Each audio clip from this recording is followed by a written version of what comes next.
হ্যাঁ ভাই, কি বলো ভাই? মোটো ব্লগ। হ্যাঁ, মোটো ব্লগ মানে কি? ইউটিউবে গাড়ি চালাই আর কথা কইলে ভিডিও করি, ওইগুলা মজা লইতেছেন ভাই? হ্যাঁ, মজা নিতেছেন? না আমি দেখি তো, ওই যে মাঝে মাঝে ইউটিউবে দেখি আমি। হ্যাঁ। আপনার নাম কি? আমার নাম এই যে হাবিবি বাইকার। হাবিবি বাইকার। রাইড শেয়ার করেন? রাইড শেয়ার মাত্র গাড়ি আজকে এই প্রথম রোডে বের এলাম, নতুন গাড়ি 7 দিন হয়েছে। আজকে কাগজ পাইছি, কালকে পাইছি, আজকে বের এলাম। কিন্তু আপনি দাদা আগাম করতেন। কি ভাই, কি আকাম করছি ভাই?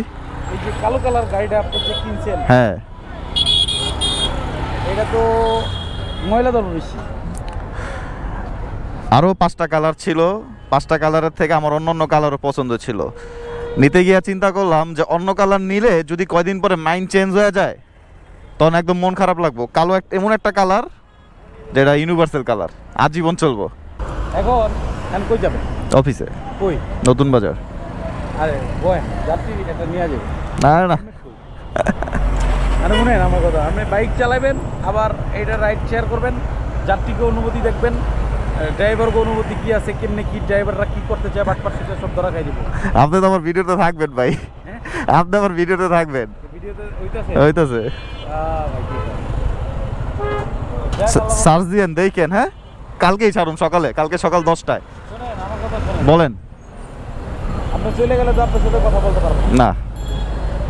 দেশটার যে পরিস্থিতি, এই পরিস্থিতিতে ভাই কথা সত্য কথা বলা। না না না, ঠিক আছে, আপনার কথা ঠিক আছে। তো যেমন 2 দিনেরই দুনিয়ায় বেঁচে থাকতে সবাই চায়, একবারও কেউ ভাবে না দুনিয়াটা থাকবে। চিন্তা করে স্বীকার করেন সব কিছু আল্লাহ, ঠিক কিনা? শুক্রবার দিন আজকে জুমার দিন নামাজ পড়লাম না, দুনিয়ার কিছু দৌড়াইলাম। নামাজ পড়েন নাই? নামাজ কিন্তু পড়ি না। আল্লাহ ভাই কি কন, আমি কিন্তু নামাজ পড়ি, আমার অফিসে লেট হইব কিন্তু নামাজ আমি পড়েই বেরিয়েছি। দৌড়াইতেছি ভাই। ফ্যামিলিতে 8 জন মানুষ। কথা শেষ করি। আব্বু আগে একটা মোটামুটি ভালো একটা জব করতো। আমার ফুফুর দোকান ছিল খোলাতে, ওখানে আব্বু জব করতো। আব্বু হঠাৎ করে 2বার মিনি স্ট্রোক করছে, করার পরে এখন বাড়িতেই থাকে। ছোটো ভাই একটা কোরআনের হাফিজি মাদ্রাসায় পড়ে, মাশাআল্লাহ। ঠিক আছে, বাড়িতে বউ আছে, বাচ্চা আছে, একটা মেয়ে 2.5 বছর, আর একজন দুনিয়াতে আসবে রিসেন্ট। আর আপনার মা আছে, বাপ আছে, ছোটো একটা বোন আছে, এখন পর্যন্ত বিয়ে দেয় মোটমাট। আর একজন হুজুর আছে, আমাদের মসজিদের হুজুর, উনি আমাদের বাসায় খান।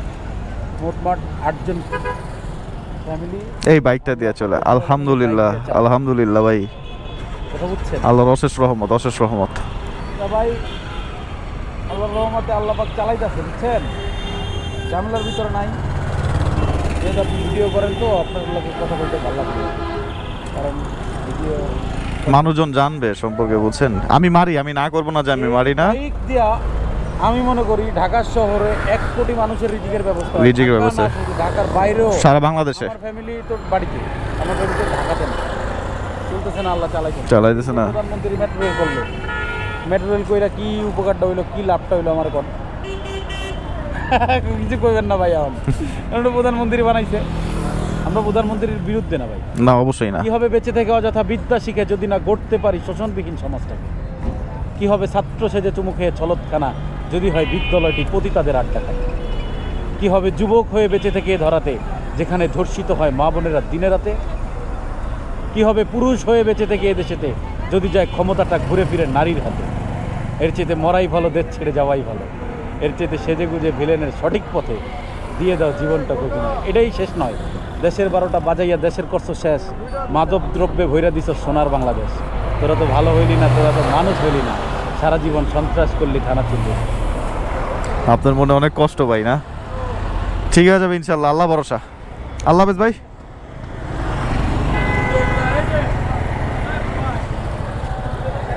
হ্যাঁ, কালকে দেখবেন, কালকে সকাল 10টায়।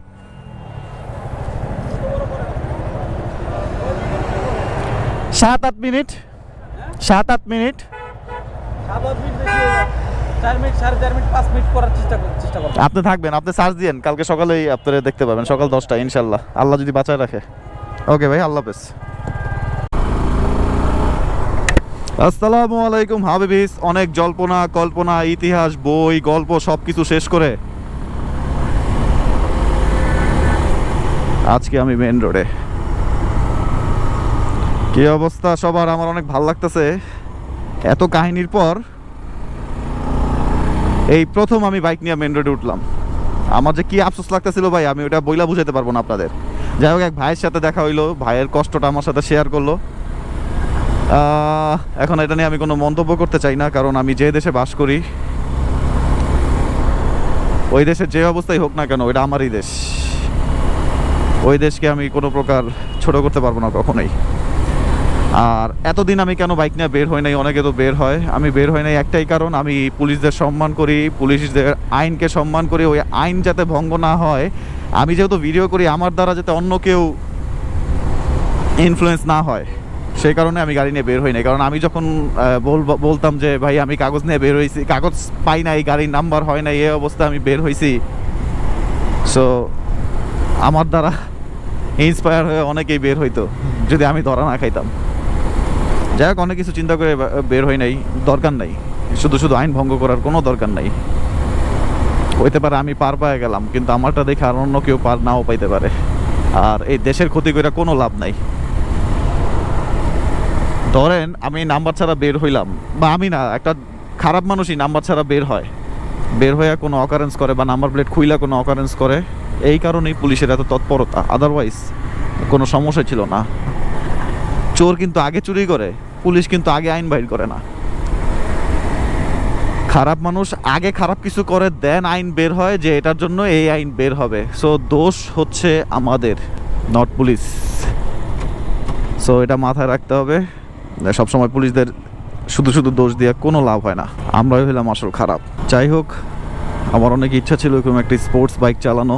আমি তো বুঝলাম না, ভিডিও করতে করতে হঠাৎ অফ হয়ে গেল, আর দেখা হলো যে আমার এই কার্ড নাকি এই ভিডিও নিতে পারতেছে না, এই কার্ড আপগ্রেড করতে হবে। আচ্ছা, আপগ্রেড কার্ড আমি কই পাবো? আমি খুঁজছি, পাই না। যাই হোক, যেটা বলতে নিছিলাম, আমার যে বাজেট ছিল GS SF কিনতে পারতাম, R15 কিনতে পারতাম, কিন্তু আমি এই বাইকটা কেন নিলাম? কারণ হচ্ছে আমার ফ্যামিলি নিয়ে আমি অবশ্য স্বাচ্ছন্দ্য বোধ করতে চাই বাইকে বসে। কারণ যদি ফ্যামিলি না বসতে পারে, ফ্যামিলিরই না ঘুরাইতে পারি, এই বাইক নিয়ে আর কোনো মানেই হয় না। আমার একটা ফ্রেন্ড আছে, তার মেয়ে হয়েছে, তার মেয়ের বয়স 2 বছর, সে ভার্সন 3 চালায় অনেক আগে থেকেই।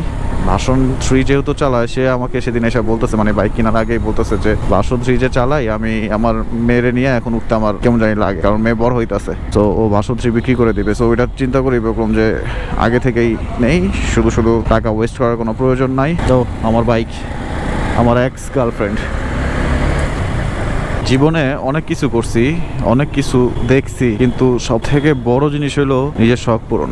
এত ঝামেলা, এত যানজটের পর যখন নিজের শখটা পূরণ হয় না ভাই, তখন আর কোনো শিকায়ত থাকে না পৃথিবীর উপর। এর উপর যদি আল্লাহর কাছে লাখ লাখ শুকরিয়া, আল্লাহর অশেষ রহমতে এত সুন্দর একটা ভালো একটা বউ পাইছি, যে সাপোর্টের কোনো কমতি সে আমাকে এখন পর্যন্ত দেয় নাই। আমার যখন যা প্রয়োজন হয়েছে, আমার যখন যা ইচ্ছা হয়েছে, তাকে বলছি, তো অলওয়েজ সাপোর্ট দিছে আমাকে, অলওয়েজ। এই বাইক কেনার ক্ষেত্রেও তার সাপোর্টেই আমি বাইকটা কিনতে পারছি। Thank you, love you.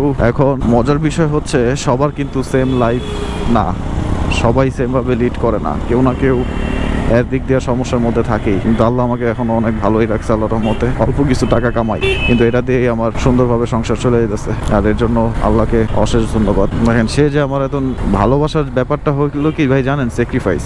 যখন আপনি কিছু স্যাক্রিফাইস করে আপনি আরেকজনকে দিতে পারবেন, ওইটাই হচ্ছে ভালোবাসা। স্যাক্রিফাইস বাদ দেন, ভালোবাসা ফুস করে উড়ে যাবে। আর এই ফুস করা ভালোবাসাকে ধরে আনতে স্যাক্রিফাইসই যথেষ্ট, যেটা আমার ওয়াইফ আমার সাথে করতেছে। যাই হোক, সবাই সবার ফ্যামিলিকে ভালোবাসবেন। নিজে ভালো থাকতে চাইলে এর মানে এই না যে সব কাজটা বাদ দিয়ে আপনি ফ্যামিলির পিছিয়ে করবেন, এটা না। ফ্যামিলিকে চালানোর জন্য অবশ্যই অফিস করা প্রয়োজন, কাজ করা প্রয়োজন, ব্যবসা বাণিজ্য করা প্রয়োজন, কজ ইমার্জেন্সি ফ্যাক্টর সবারই থাকে। এই কাজের ফাঁকে যতটুকু সময় পান ফ্যামিলিকে সময় দেবেন। ওই যে বলি না, নিজেকে সময় দেওয়াই হচ্ছে ফ্যামিলিকে সময় দেওয়া। আপনি অলওয়েজ ফ্যামিলিকে সময় দেওয়া মানেই আপনার নিজেকে সময় দেওয়া হবে।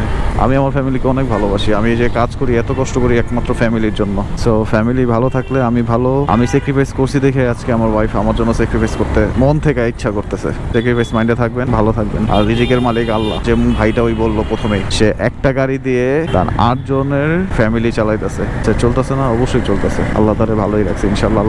আল্লাহ তাআলা আরো ভালো রাখুক। আই হোপ আপনারা আমার কথার মানে বুঝতে পারছেন। এখন যেটা বিষয় হচ্ছে, আমি অনেক খুশি আপনাদের দোয়ায়, আল্লাহর অশেষ রহমতে আমি আজকে এই বাইক চালাচ্ছি, যেটা আমি কখনো কল্পনাই করতে পারি নাই। তাও আল্লাহর রহমতে নিজের টাকায়, নিজের কষ্টের টাকায় বাইক কিনা। থ্যাংক ইউ সো মাচ সবাইকে। আল্লাহকে অনেক ধন্যবাদ। আমার সাথে থাকবেন ইনশাআল্লাহ। পুরা দমে ব্লগ হবে যদি আপনারা আমার সাথেই থাকেন। আল্লাহ হাফেজ, আসসালামু আলাইকুম। ভালো থাকবেন সবাই।